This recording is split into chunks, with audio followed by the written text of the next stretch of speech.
Ny ampirainy shop Airtel Express fandro mpanjifa mifanirasera teto 67 hectare no misy izany toerana vaovao izany izay nitokanina tamin'ny fomba ofisialy io maraina io.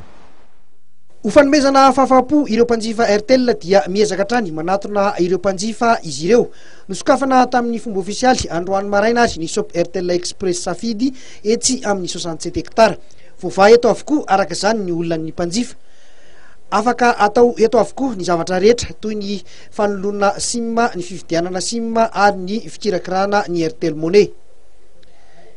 Ici aloha zany voalohany indrindra dia fanokanana fisokafana officiel anty shop vaovao ty shop Express.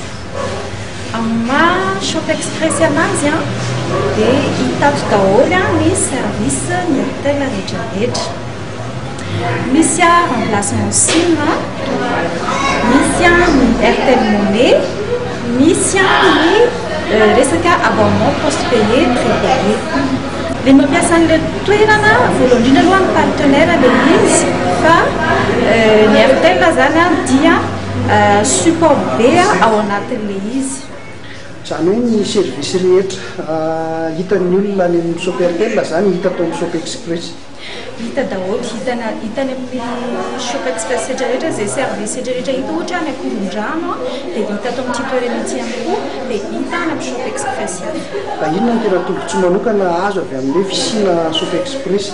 Ny tena tombontsoa manokana dia voalohany indrindra aloha araka ny teneniko hoe shop Express zany hoe aingana zany ny service traitena ao anatin'ilay izy. Izay koa dia miezaka ny manakaiky kokoa hatrany foana ny mpanjifa zany. Zany hoe sambatra mbavarany any araka ny favalasa mbola hiparitaka koa izay eny amin'ny faritra maro ankoatran'ny eto 67. Afa-pasarana araka izany ireo mpanjifa Airtel eny amin'ny faritra 67 hectare sy ny manodidina iny. Mpanjifa 100 mahery isan'andro eo ny tonga eto amin'ity shop Express safidy 67 hectare ity. Miasa manomboka amin'ny 9 ora maraina izy ireo ka mifarana amin'ny 9 ora hariva.